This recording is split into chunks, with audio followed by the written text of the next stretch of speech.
Hello students, मेरा नाम है अरविंद शर्मा। गुरुडोल नोटिस सेंटर में आपका स्वागत है। आज हम स्टार्ट करने वाले हैं 155 से लेकर 160 तक के क्वेश्चन आपके, जो हम आईआईटी एडवांस की सीरीज चल रही है। इसमें हमने अब तक 140 से लेकर 155 तक के क्वेश्चन किए हैं और इसके बाद हम आगे करने वाले हैं।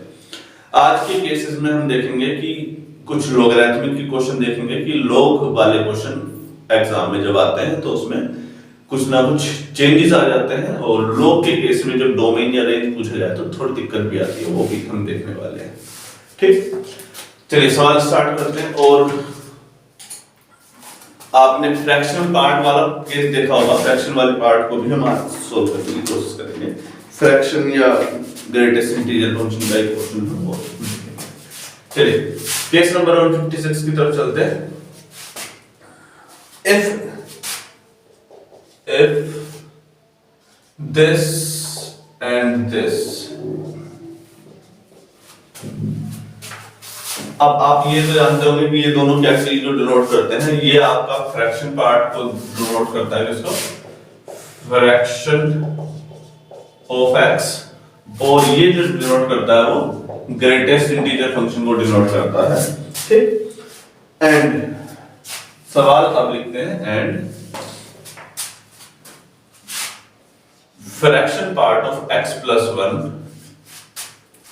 plus 2x equals to 4x plus 1 minus 6, then x is सवाल आई होप सो कि आपको नजर आया हो और समझ में आ रहा हो कि इसमें एक फ्रैक्शन पार्ट है x प्लस 1 यहाँ पर जो लिखा हुआ है, और आपका plus 2x plus 4x plus 1 minus 6। ऐसा एक केस हम ऑलरेडी वैसे करा चुके हैं, शायद जब हमने कॉन्सेप्ट पढ़ाया होगा फ्रैक्शन पार्ट या ग्रेटेस्ट इंटीजर फंक्शन वाला पार्ट का कराया होगा, तब आपका ये कराया होगा।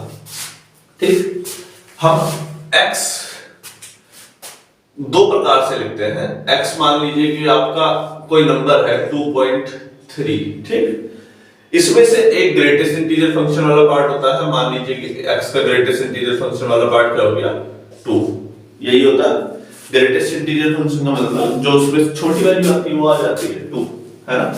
और इसका एक फ्रैक्शन वाला पार्ट भी है। फ्रैक्शन वाला पार्ट क्या है? वो 0.3। वो कैसे आता होता है आपका?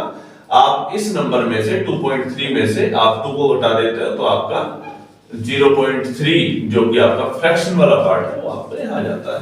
ऐसे करते हैं, एक फ्रैक्शन से मिलकर बना होता है कोई नंबर, और एक आपका ग्रेटेस्ट इंटीजर से।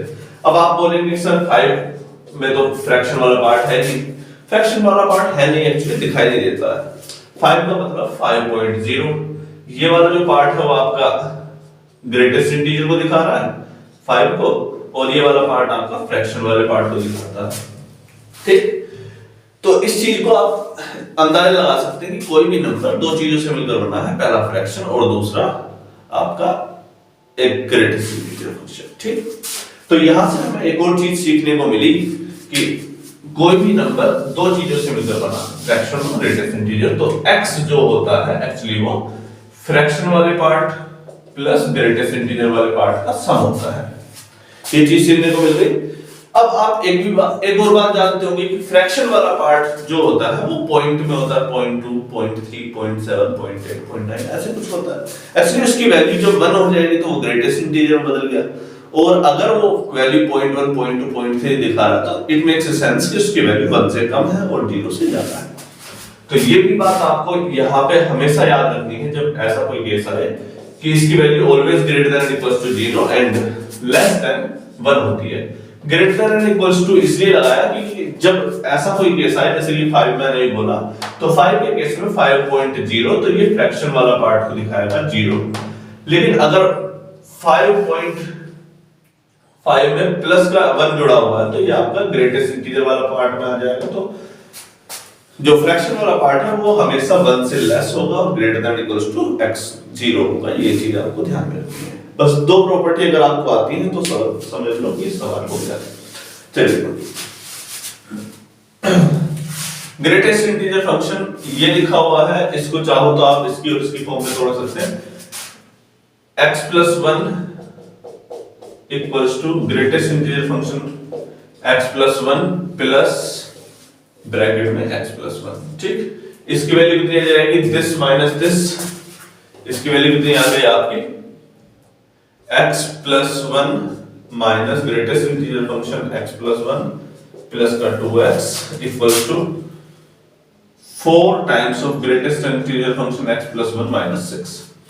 इस ग्रेटेस्ट इंटीजर फंक्शन वाले पार्ट को इधर ले जाते हैं, 4 और ये 1 इधर जाएगा तो कितना बचेगा, यहाँ पर आ गया x प्लस 1 प्लस का 2x।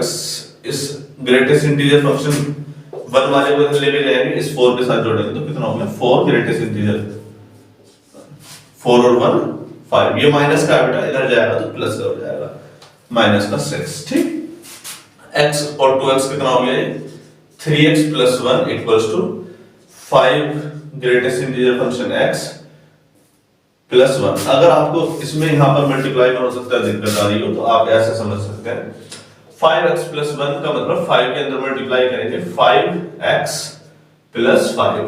अभी भी ये ग्रेटेस्ट इंटीजर फंक्शन के अंदर है, क्योंकि ग्रेटेस्ट इंटीजर फंक्शन के अंदर अगर कोई नंबर पूरा मल्टीप्लाई हो रखा है तो उसे हम अलग से निकाल के रख सकते हैं, उसमें कोई दिक्कत नहीं है, प्लस का 5। ठीक, इस चीज को आप आसानी से समझ सकते हैं। तो 5 greatest integer function x plus 5 minus 6। 1 को इधर ले जाओ, चाहे तो x वाली टर्म को एक तरफ रख लेते हैं, तो ये क्या टर्म आ गई 3x equals to 5 greatest integer function x। 5 में से 6 गया माइनस का 1 और ये वाला 1 भी इधर आएगा तो माइनस का 1। ठीक, यहां पर दो केस आपके बनते हैं, तो 3x equals to 5 greatest integer function x minus का 2। ठीक, 5 greatest integer function x minus का 2 यहां पर आपका आ गया। x की जगह पर हम रख देते हैं यहां पर फ्रैक्शन पार्ट और ग्रेटेस्ट इंटीजर वाला पार्ट रख देते हैं, x की जगह पर रख ले। इस सब को फिलहाल यहां से हटा देते हैं, शायद अभी जरूरत नहीं है। यहां पर x की जगह पर मैंने क्या रखा, इसको रख दिया आपका फ्रैक्शन वाला पार्ट और एक आपका वो greatest integer fraction x plus greatest integer function x। ठीक है बेटा, इक्वल्स टू क्या बचा ये 5 greatest integer function x minus का 2। ठीक, यहां तक दिखाई दे रहा है इसमें, हां दिख तो रहा है थोड़ा 3 इंटू फ्रैक्शन वाला पार्ट 3 फ्रैक्शन वाला part plus 3 greatest integer function x equals to 5 greatest integer function x minus का 2। इस 3 को इधर ले जाते हैं, 3 फ्रैक्शन वाला part x equals to 5 greatest integer function x minus 3 greatest integer function x minus का 2। 5 में से 3 गए, आपका बचेगा 2 greatest integer function x minus 2 equals to 3 fraction वाला पार्ट ऑफ दिस टर्म। ठीक है बेटा, अब हम क्या जानते हैं, हमने अभी भी बताया कि एक बार फ्रैक्शन इंटीजर फंक्शन की value greater than equals to 0 होती है, एक बार 1 होती है। एक बार इसकी वैल्यू कितनी रख दो, आप कितनी रख दोगे 0 रख दोगे। चलिए रख के देख लेते हैं इसकी वैल्यू कितनी से कितनी तक होती है। ग्रेटेस्ट इंटीजर फंक्शन की वैल्यू होती है आपकी 2 greatest integer function x minus 2 upon 3। इसकी वैल्यू आप जानते हैं कि ग्रेटर देन 0 लेस देन 1 होती है, तो इसकी भी वैल्यू आपकी उतनी हो जाएगी। इसकी वैल्यू एक बार ग्रेटर देन 0 लेस देन 1 होती है तो इसकी भी वैल्यू आपकी उतनी हो जाएगी। एक बार ग्रेटर देन इक्वल्स टू 0 और एक बार लेस देन इक्वल्स टू 1। 3 को इधर ले जाते हैं, जब ये 3 इधर जाएगा तो उस केस में क्या हो जाएगा 0 इक्वल्स टू क्या बचा 2 greatest integer function x minus का 2। इसको इधर ले जाइए, कितना आया 2। शुरुआत से इसे हटाते हैं, इसकी मुझे लग रहा है जरूरत तो है नहीं क्योंकि जगह कम पड़ती है। I think 2 greatest integer function x minus 2 greater than equals to 0। और अगर इस 3 को मैं इधर ले जाऊं, किस तरफ इधर ले जाऊं तो कितना आ जाएगा 3 लेस देन इक्वल्स टू 3। तो ग्रेटेस्ट इंटीजर फंक्शन की वैल्यू एक बार इस तरफ की तरफ शिफ्ट होगी, कितनी 2 और यहां पर 2 ही लगा देने देते हैं और इसे 3 + 2 5। ग्रेटेस्ट इंटीजर फंक्शन की वैल्यू कहां से कहां तक आ गई आपकी 2.21 और लेस देन इक्वल्स टू 5/2 यानी कि 2.5।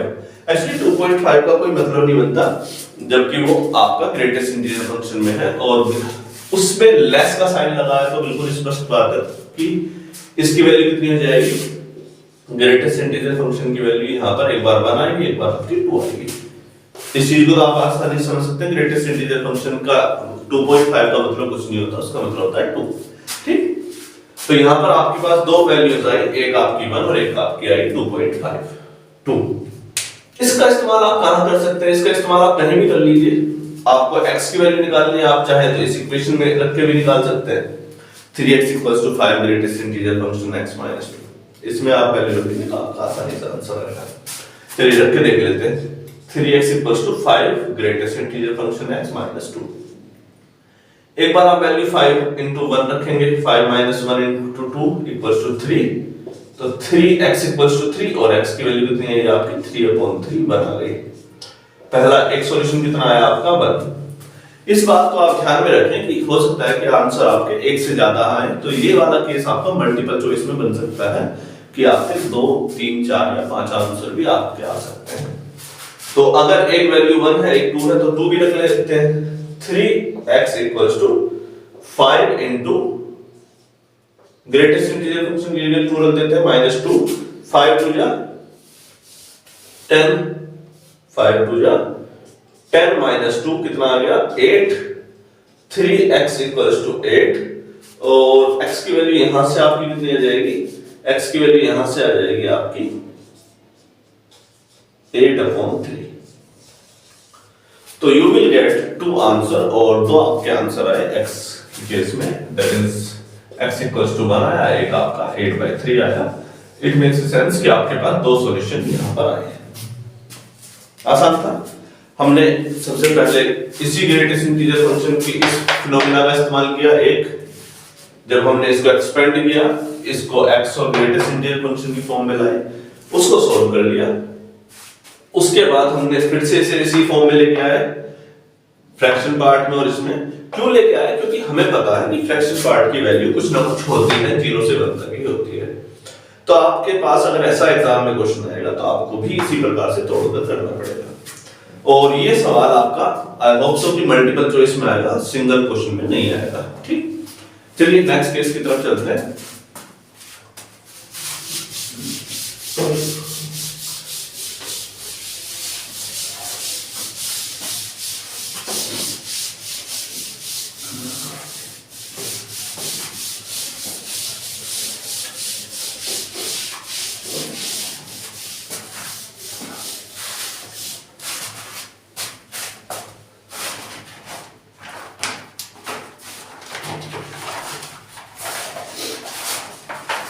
कुछ लॉग वाले क्वेश्चन करते हैं, जो लॉग में केस आ जाते हैं उसमें से हम ध्यान देते हैं।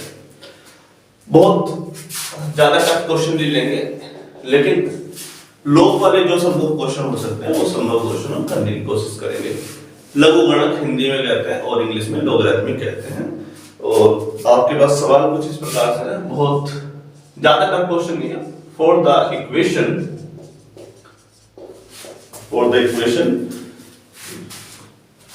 fx = log 10 3x² - 4x + 5 this। इसकी आपको डोमेन और रेंज बतानी है। क्या? For the equation fx = log 10 3x² - 4x + 5 3x² - 4x + 5 ये दिखाई दे रहा है, आई होप सो।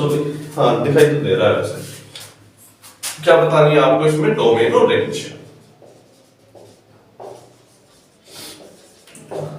सवाल आपको देखने में इजी लग रहा होगा, हो सकता है कि आपको दिखने में कोई क्वेश्चन इजी लगे, लेकिन वो उतना सवाल इजी नहीं हो सकता, मुझे ऐसा लगता है।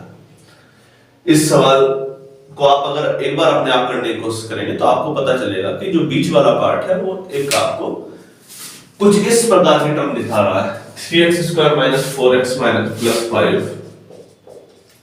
अगर आप इसे सोल्व करने की भी कोशिश करो तो कौन से फॉर्मूले से, धराचार्य फॉर्मूला या जिसे आप क्वाड्रेटिक फॉर्मूला भी कहते हैं, minus B plus minus root B square minus 4ac upon 2a। 4 plus minus root 4 चौक 16 माइनस 4 के 12 पंजे 60।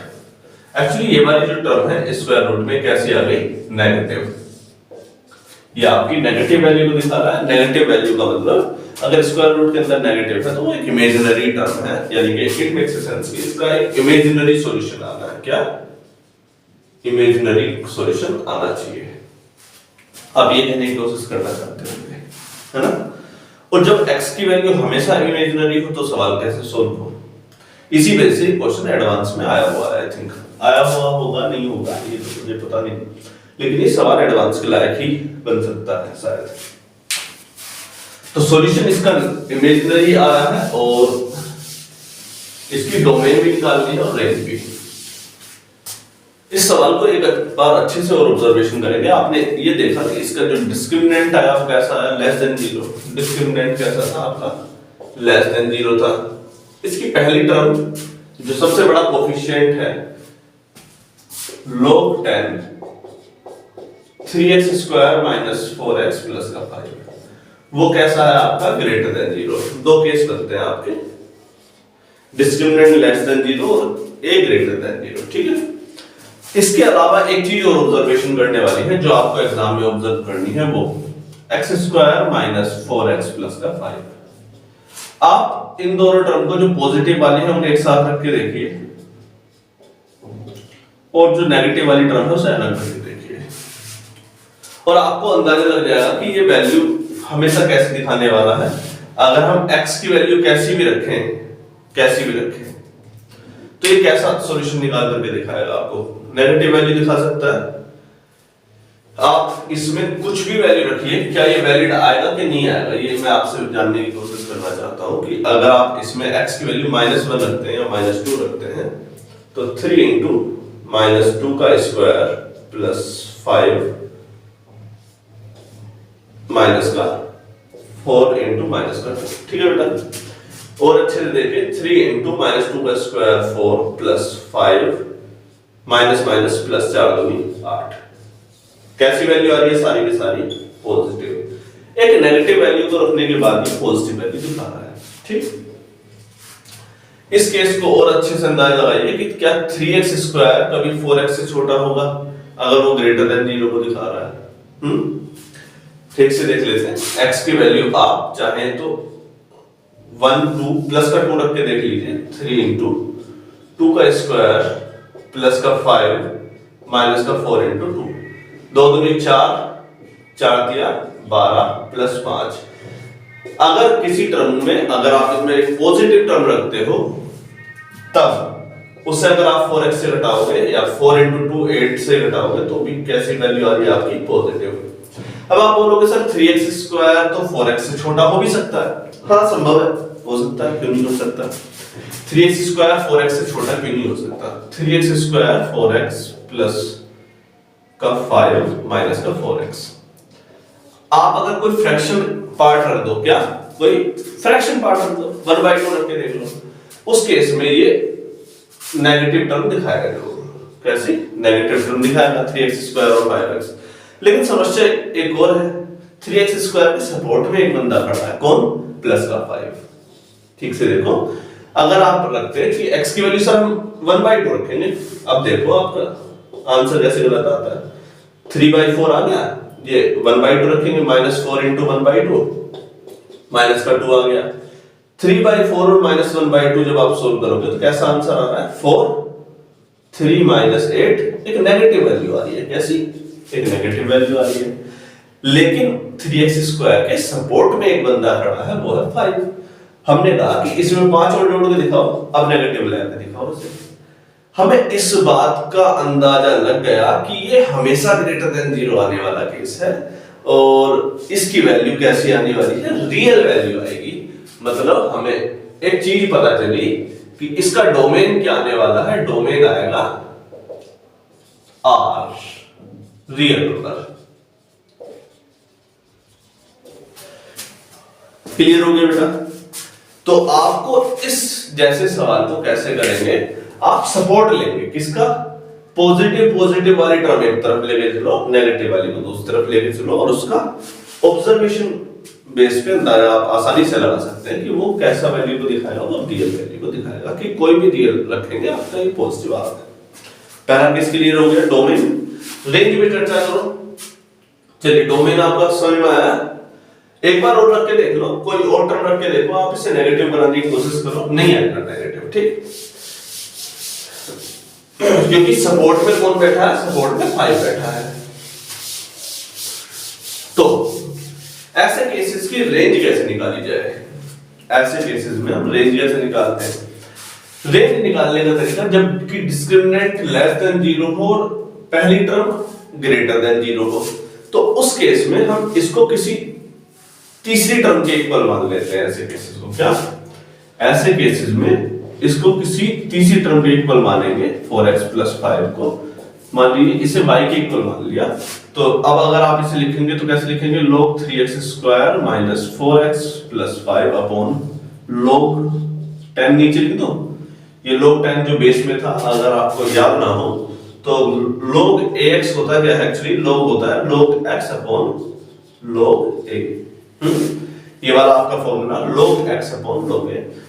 इस टर्म को हम इक्वल टू y करते हैं और इसको इधर लेके जाते हैं, तो ये आपका आ जाएगा log 10 × y, तो ये आपका आ जाएगा log 10 की पावर y, 10 की पावर y आ गया।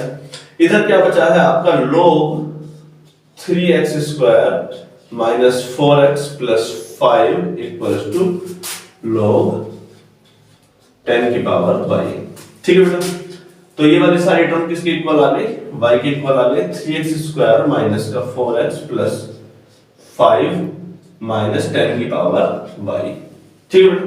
log से log हमने एंटी लॉग लेकर के इसे इधर लेकर के आए हैं, -10 की पावर y को, और इक्वल्स टू 0 फिलहाल करने की कोशिश करते हैं। इस केस को देखो, यहां तक आपको अगर क्लियर हो गया तो सवाल में सवाल हो गया। अगर आपका डिस्क्रिमिनेंट लेस देन 0 है, a ग्रेटर देन 0 है और x आपका पॉजिटिव आ रहा है, तो उस केस में इसका डिस्क्रिमिनेंट जो आएगा, उस केस में जिसके इक्वल रखा, अब ये इक्वेशन बन गई आपकी 3x² - 4x + 5 - 10 की पावर y। इसका डिस्क्रिमिनेंट याद रखिएगा, इसका discriminant greater than and equals to 0 आएगा, greater than and equals to 0 आएगा, कोई दिक्कत तो नहीं है। अब इसका डिस्क्रिमिनेंट कितना, ग्रेटर देन इक्वल्स टू 0 रखेंगे। रखिए b² - 4k² - 4ac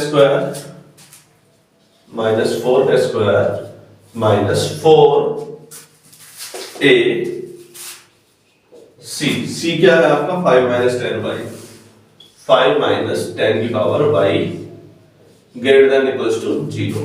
ठीक है बेटा? 4k² - 4k² कितना आ गया, 16 - 4 × 12, 12 × 5 - 10 की power y greater than equals to 0। 16 - 12 × 60 plus 12 10 की power y greater than equals to 0। 16 - 60 कितना हो जाएगा, सोल्व कर लेते हैं इसे। 12 10 की power y greater than equals to, इधर जाएगा तो ये 44,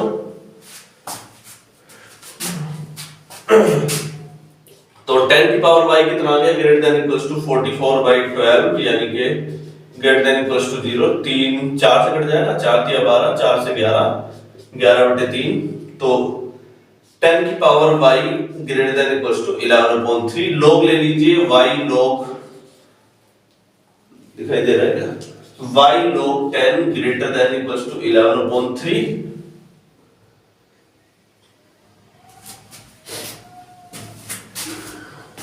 हाँ बेटा, मैं ये सोच रहा हूं कि आपको दिखाई दे रहा है कि नहीं दे रहा है, log 11/3।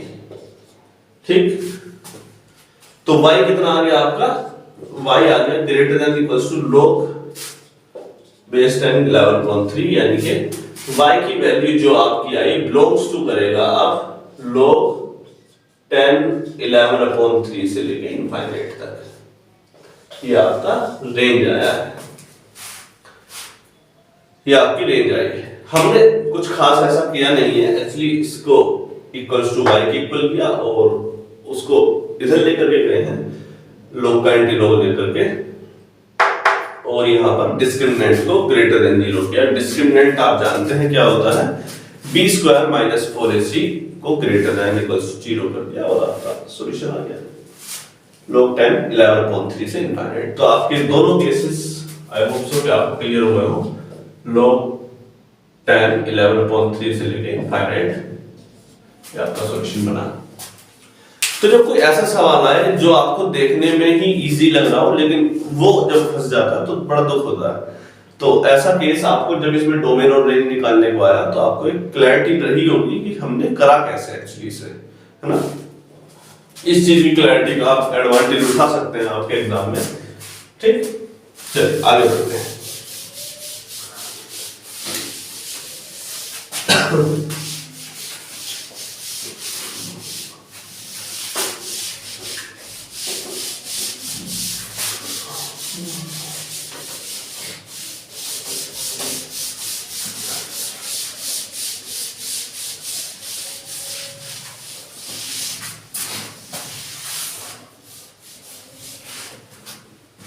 क्वेश्चन नंबर 156 हो गया, 157 भी हो गया, 158 की तरफ चलते हैं।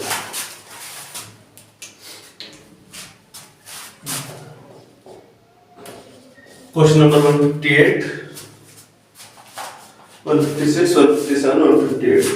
Find the function of, find for the function fx equals to cos inverse log greatest integer function x bracket में mod x upon x, mod x upon x। ठीक, fx equals to cos inverse square root log greatest integer function x bracket में mod x upon x। आपको पूछा है इसकी domain और range बताइए। क्या सवाल वही है, डोमेन और रेंज बताइए, इस आपका सवाल है आपका। ठीक, करिए जल्दी से, देखिए जरा हो रहा है कि नहीं हो रहा।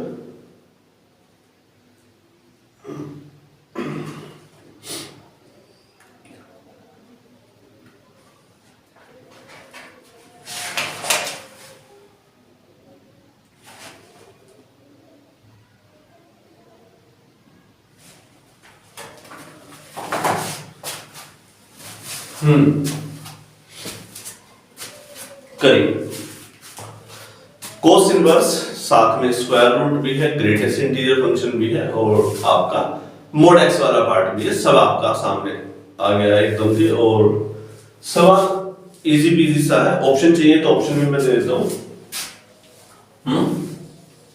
ऑप्शन चाहिए क्या? डोमेन के लिए लिख लीजिए आप 1 से इनफाइनाइट ले लो, 2 से इनफाइनाइट ले लो। रेंज के लिए आप कुछ भी ले लो, पाई ले लो, पाई/2 ले लो और पाई से इनफाइनाइट ले लो, पाई/2 से इनफाइनाइट ले लो, कुछ भी ले सकते हैं, कोई दिक्कत नहीं है। ठीक है बेटा, तो आपको इसका डोमेन और रेंज निकालना है। सवाल आपके सामने है, करना शुरू करिए और बताइए कि हो सकता है कि नहीं हो सकता है। मैं हमेशा बच्चों से कहता हूं कि आपको अगर सवाल एक्चुअल में करना हो तो उस सवाल को अच्छे से पढ़ो और देखो उसमें अंदर क्या क्या दिया है। रियलिटी इज कि आईआईटी एडवांस का सवाल इतना डिफिकल्ट आता नहीं जितना हम उसे मानते हैं। समस्या ये है कि उसके इंटरनल पार्ट को हम पढ़ते नहीं है। जैसे ग्रेटेस्ट इंटीजर फंक्शन की प्रॉपर्टी हो सकता है कि हमारे दिमाग में ना रही हो, मोड की प्रॉपर्टी ना आती हो, कोस इनवर्स की ना आती हो, स्क्वायर रूट की ना आती हो, इन सब की प्रॉपर्टी ना आती हो। तो ऐसे केसेस में हम जो बोलते हैं ना कॉन्सेप्ट क्लियर करो, कॉन्सेप्ट क्लियर करो, एक्चुअली कॉन्सेप्ट अच्छा होता है सबका जब सब कॉन्सेप्ट पे ध्यान देते हैं। आपने सबका कॉन्सेप्ट पढ़ लिया, मान लीजिए कि आपने ग्रेटेस्ट इंटीजर फंक्शन का कॉन्सेप्ट पढ़ा दिया, हमने भी पढ़ा दिया, सवाल को नहीं रहा है सर मैंने तो सारा पढ़ा, ग्रेटेस्ट इंटीजर फंक्शन तो इतना रटा हुआ है, ग्राफ भी बना के दिखा सकता हूँ, सवाल हो नहीं रहा, फिर भी मोड भी इतना अच्छे से पढ़ रखा है, देखो अभी ग्राफ बनाया, ऐसे करो ऐसे करो, ऊपर ले जाओ, सारा का सारा जो है ऊपर ले जाओ, मोड बन गया आपका, सवाल गलत हो जा रहा है, यही हो रहा है। तो ऐसे केसेस में हम सवाल को प्रैक्टिस करें, क्या जब मल्टीपल टाइप के क्वेश्चन आएंगे और मल्टीपल टाइप के क्वेश्चंस को जो कि आपके सभी प्रकार के फंक्शंस में इन्वॉल्व हो, ऐसे सवाल जिसमें mod, greatest integer function, square root, inverse सब कुछ दे रखा हो, ऐसे सवालों को जब हम प्रैक्टिस में लाते हैं तब सवाल होता है। सवाल वैसे ही इजी है, इजी पीजी सा है एकदम, बहुत है ना। तो लॉग की प्रॉपर्टी ये है कि लॉग के अंदर का जो कुछ भी हो वो ग्रेटर देन 0 हो स्ट्रिक्टली, ठीक। लॉग की प्रॉपर्टी के according mode x upon x कैसा हो, स्ट्रिक्टली ग्रेटर देन 0 हो, पहला केस आ गया, ठीक। x की वैल्यू यहां पर 1 भी नहीं होनी चाहिए, ग्रेटेस्ट इंटीजर फंक्शन की वैल्यू एक यहां पर x की वैल्यू कितनी नहीं होनी चाहिए, 1 नहीं होनी चाहिए, 1 अपॉन 1 log 1 कितना आ जाएगा 0। लेकिन ये log ग्रेटेस्ट इंटीजर फंक्शन में मैं इसे एक बार थोड़ा सा और ओपन करके दिखाता हूं आपको।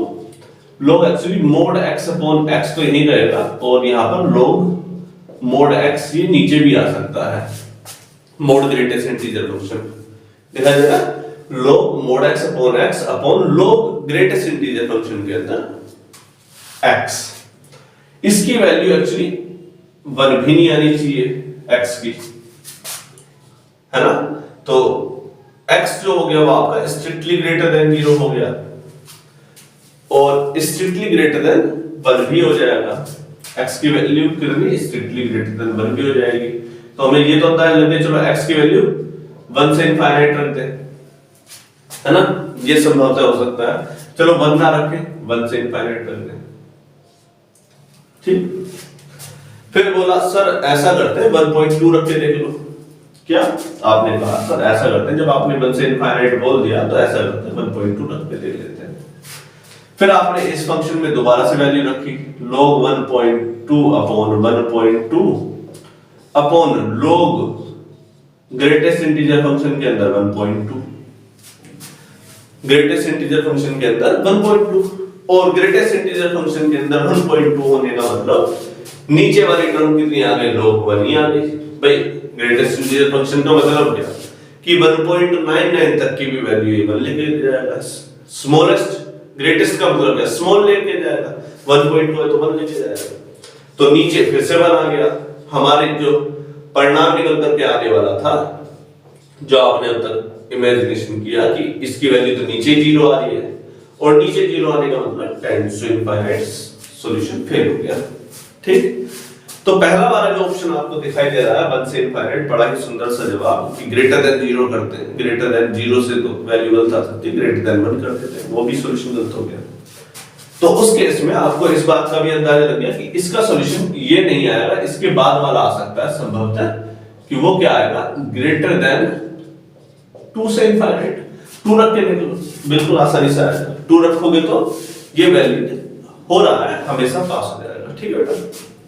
तो इस चीज का आपको अंदाजा लग गया कि कम से कम इस फिनोमिना पे जो आपका ग्रेटेस्ट इंटीजर फंक्शन है उस पर ये सवाल फेल नहीं हो पाएगा, ठीक। Greater than, strictly greater than 1 तो x बिलोंग्स टू 2 से इनफाइनाइट, ग्रेटर देन 1 मतलब 2 से इनफाइनाइट तक आपका सॉल्यूशन आया, ये आपका डोमेन में आ गया। डोमेन का अंदाजा लगा आपको। एक हमने मोड की प्रॉपर्टी देखी, पॉजिटिव लाना है, मोड से पता चला कि पॉजिटिव लाना है। इस वाले ग्रेटेस्ट इंटीजर फंक्शन से पता चला कि इसको ग्रेटर देन एक्चुअली 1 लाना है, ग्रेटर देन 1 का मतलब 2 से इनफाइनाइट, ठीक है, आसान है समझना।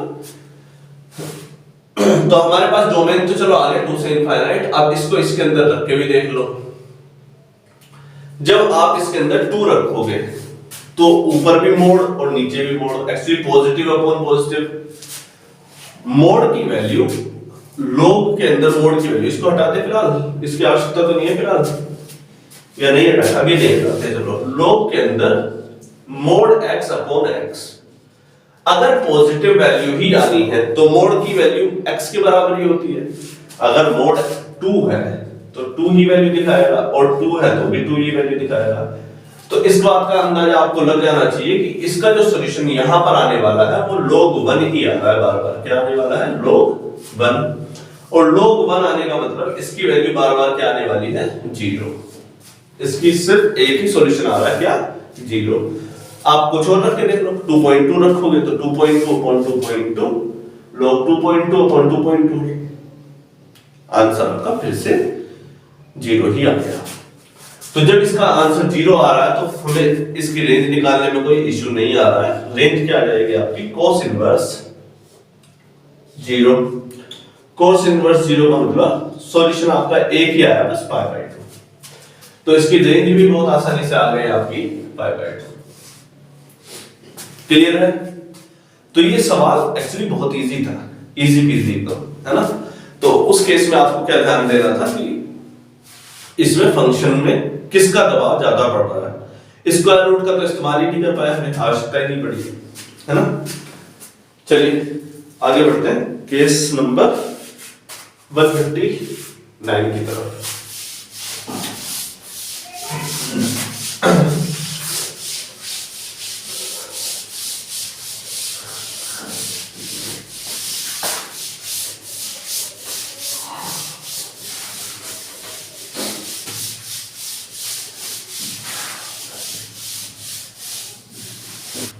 केस नंबर 159 की तरफ चलते हैं और ये लिखते हैं हम आपका question number 159। fx equals to log 100x bracket में 2 log 10x plus 1 upon minus x exist if x belongs to, x कहां से कहां तक बिलोंग करता है? वो कहां से कहां तक बिलोंग करता है? 0 से 10 की पावर माइनस 2, 0, 10 की पावर माइनस 2, 10 की पावर माइनस 2 से 10 की पावर माइनस 1/2,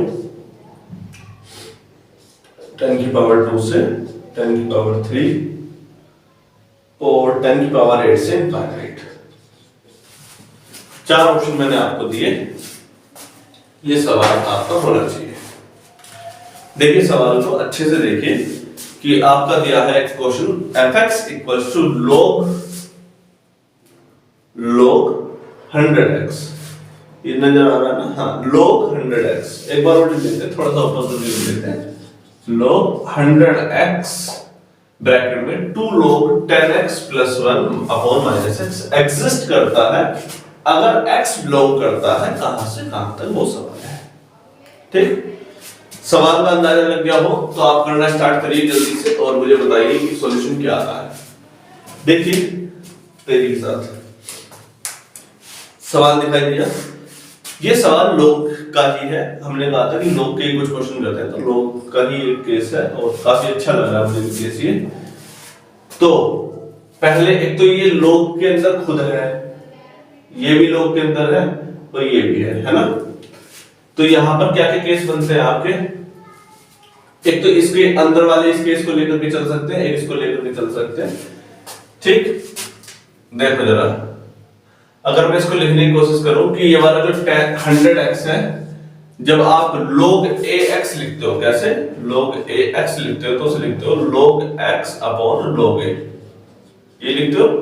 और आप ये कहते हैं कि सर नीचे वाली टर्म 0 के इक्वल नहीं होनी चाहिए। इट मेक्स सेंस कि जो आपका 100x है, log क्या, log ऊपर वाला टर्म जो भी है अपॉन log 100x, इसकी वैल्यू किसके इक्वल नहीं होनी चाहिए? पहला केस नॉट इक्वल्स टू 1, तो x की वैल्यू नॉट इक्वल्स टू 1 अपॉन 10 की पावर 2, नॉट इक्वल्स टू 10 की पावर -2। एक केस ये बन गया। पहला केस, पहला एक सॉल्यूशन ये आ गया, 10 की पावर -2 तो नहीं होनी चाहिए। क्लियर है बेटा? आसान है, समझ में आया कि हमने क्या किया कि जो नीचे वाला केस है 100x को 1 के इक्वल नहीं होना चाहिए, अदरवाइज वो वाली टर्म नीचे वाली 0 हो जाएगी log 1, और ये वाला केस 0 हो जाएगा, और नीचे 0 आने वाला तो ये वाला केस ही इनफाइनाइट की तरफ चला गया, यानी कि अनडिफाइंड केस में कन्वर्ट हो गया। तो उस केस में आपको एक चीज का अंदाजा लगा कि 100x को 1 के इक्वल नहीं होने देना है, तो x नॉट इक्वल्स टू 10 की पावर 2 10 की पावर -2, ये सॉल्यूशन आपका आया। दूसरा केस क्या बनता है, log 10x भी है यहां पर। अगर इस केस को देखोगे क्या दिख रहा है, log 10x, तो यहां पर से एक बात का अंदाजा और लग जाता है, यहां पर भी log के बेस में है कि x की वैल्यू कैसी आनी चाहिए, ग्रेटर देन 0। चलिए x की वैल्यू ग्रेटर देन 0, तो हो सकता है इसका सॉल्यूशन ग्रेटर देन 0 से लेकर इनफाइनाइट तक आ जाए, और हम उसमें क्या चीज शामिल ना करें, 10 की पावर -2 को शामिल ना करें। क्या चीज शामिल ना करें, 10 की पावर -2 को शामिल ना करें। एक चीज और सब क्लियर हो गई, कोई दिक्कत तो नहीं है, बिल्कुल क्लियर अंदाजा लग रहा है। तो ये भी आपका अंदाजा हो सकता है 0 से 10 की पावर -2, ये आपके सॉल्यूशन में आ सकता है, और आगे वाले सॉल्यूशन में भी अंदाजा लगाते हैं। ये क्योंकि log के अंदर ये सब भी है, और इसकी वैल्यू कैसी आनी चाहिए, ग्रेटर देन 0। चलो इसमें भी ध्यान देते हैं, 2 log 10x + 1 अपॉन -x, इसकी वैल्यू कैसी, ग्रेटर देन 0। माइनस साइन को जरा पॉजिटिव में कन्वर्ट कर लो, log 10x + 1 अपॉन पॉजिटिव का x, तो ग्रेटर का साइन किसमें आ गया, लेस में आ गया, लेस देन 0। ठीक, इस x को गायब कर दो, 0 में चला जाएगा, तो 2 log 10x + 1 लेस देन 0। तो log 10x + 1 को इधर ले जाऊंगा, लेस देन -1, और ये 2 यहां पर था जो वो इधर चला जाएगा, तो आपके पास फिलहाल यहां पर से आ गया log 10x less than equals to -1/2। इस चीज का अंदाजा लग रहा है बेटा, log x upon log 10 less than equals to -1/2। इस log 10 को भी इधर ले जाते हैं, तो ये कितना आ गया, log x less than equals to -1/2 log 10। ठीक, -1/2 log 10। तो यहां से आपके पास log x less than equals to 10 की पावर कितना चल जाएगा, log 10 की पावर -1/2। तो x कैसा आ गया आपका, लेस देन 10 की पावर -1/2। कैसा आ गया, लेस देन 10 की पावर -1/2। तो एक चीज और यहां पर हमारे सामने आई कि x की वैल्यू लेस देन 10 की पावर -1/2 है। ठीक, तो क्या क्या सॉल्यूशन बने, 0 से लेके इनफाइनाइट वाला केस तो खत्म हो गया, अब खारिज हो गया, क्योंकि x की वैल्यू अब कितनी है, 10 की पावर -1/2 से कम। तो x की वैल्यू कहां से कहां तक जाएगी, x की वैल्यू यहां से लेके 0 से लेके जाएगी कहां तक, 10 की पावर -1/2 तक।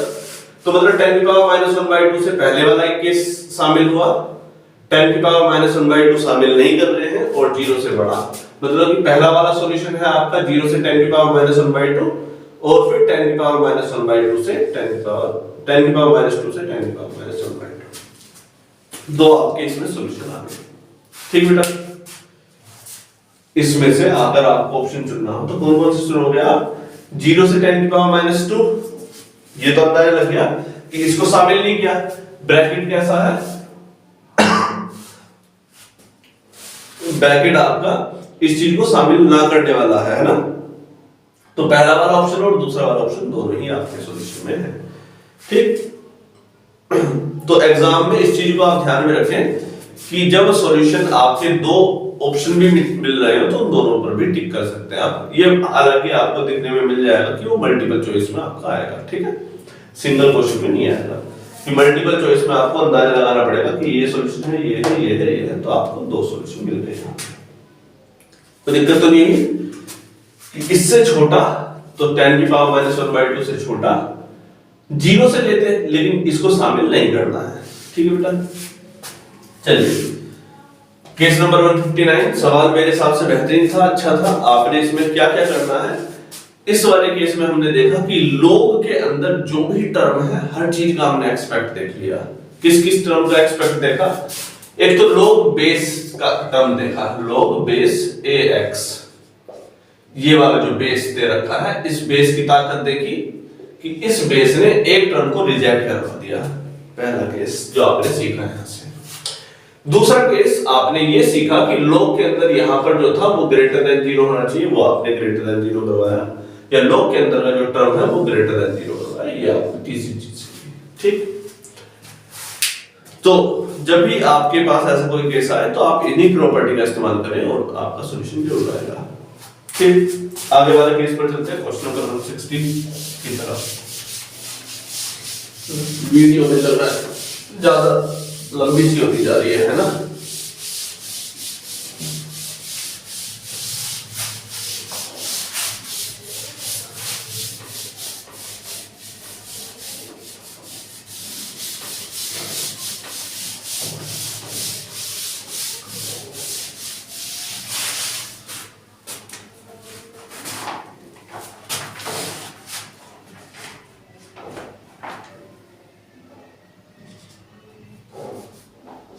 Question number 160.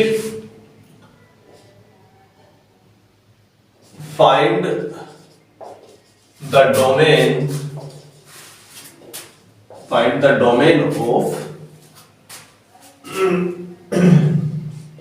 function f(x) equals to 1 upon square root में log 1/2 x square minus 7x plus 13।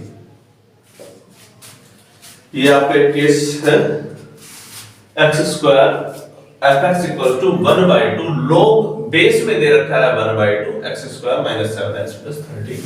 ये आपका एक क्वेश्चन दिया है। ठीक है बेटा, इसका आपको डोमेन निकालना है। ऑप्शन में लिख देता हूं आपके सामने 3,4 3 4 कुछ इस प्रकार से ही है, और ये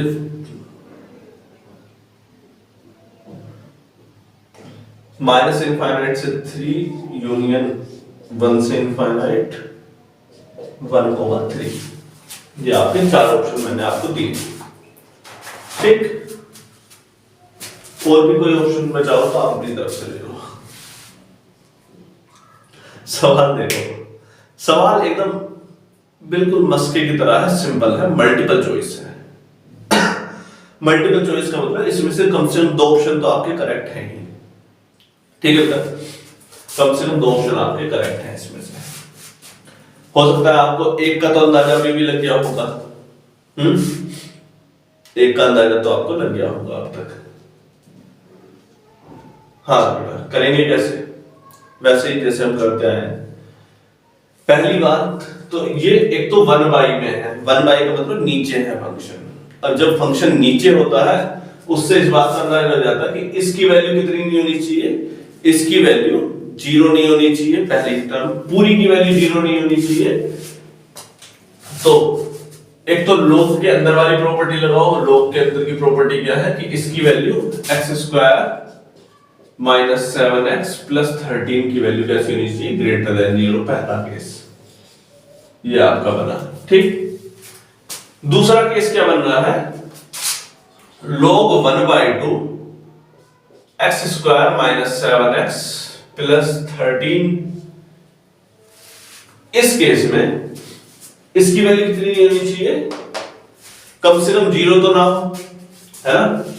0 ना होने के केस में ये वाली टर्म कितनी नहीं होनी चाहिए, जब बेस आपका 1/2 है, पॉजिटिव 1/, के फॉर्म में। 1/, का मतलब p/q रैशनल नंबर है, रैशनल नंबर यानी कि a से छोटा है। a मतलब कि एक पॉजिटिव नंबर 2 3 4 जो होता है उससे छोटी टर्म आ रही है उस केस में। इसकी वैल्यू कम से कम कितनी, कब 0 आ जाएगी, जब आप यहां पर 1 रखेंगे, क्या रखेंगे 1, तो ये 0 आ जाएंगे। तो x square minus 7x plus 13 की वैल्यू कम से कम 1 तो नहीं होनी चाहिए, कम से कम 1 तो नहीं होनी चाहिए। लेस देन इक्वल्स टू 1 आएगी। कितनी? आप बोलोगे sir less than equals to 1, less than equals to 1 तो लेंगे अगर इसका बेस p बाई क्यू एक रैशनल नंबर है जो कि 1 से छोटा है, तो उस केस में लेस देन इक्वल्स टू। ठीक, तो x square minus 7x plus का 12 लेस देन 0, ये केस बना। एक तो लेस देन 0 का, एक बार ग्रेटर देन 0 का। याद रखिएगा जब किसी का बेस, किसी लोग का बेस p बाई क्यू की फॉर्म में हो और वो 1 से छोटा हो, उस केस में उसके अंदर वाला लेस देन 0 होता है। एक्चुअली क्योंकि हम 1 नहीं ला सकते तो इसलिए लेस देन 0 1 करना पड़ा। ठीक बेटा, तो यहां पर एक अंदाजा लगा, तो इसको सोल्व कर लीजिए। 4x माइनस का 3x प्लस का 12 लेस देन 0, तो एक आपका आया x minus 4 x minus 3। Quadratic equation solve करनी आती है, आई होप सो कि आती है। तो यहां से एक अंदाजा लग गया कि हमें x क्या नहीं चाहिए, कम से कम 4 और 3, ये आपका सॉल्यूशन आ गया यहां से। क्या 4,3 या 3,4, 3,4 या 4,3, आप जो भी कहना चाहें, ये एक सॉल्यूशन में आपका आ गया पहला वाला ऑप्शन, ये करेक्ट है। सवाल कैसा है? Multiple choice. दूसरा ऑप्शन निकालने का जरिया मैंने आपको दे दिया है, x square minus 7x plus 13 greater than 0। तो जल्दी से दूसरा वाला ऑप्शन बताओ और लगाओ, देखो कौन सा आता है। ये आता है, ये आता है, ये आता है, कोई भी इसमें से सॉल्यूशन आ सकता है। आप उसे टिक करेंगे और बताएंगे।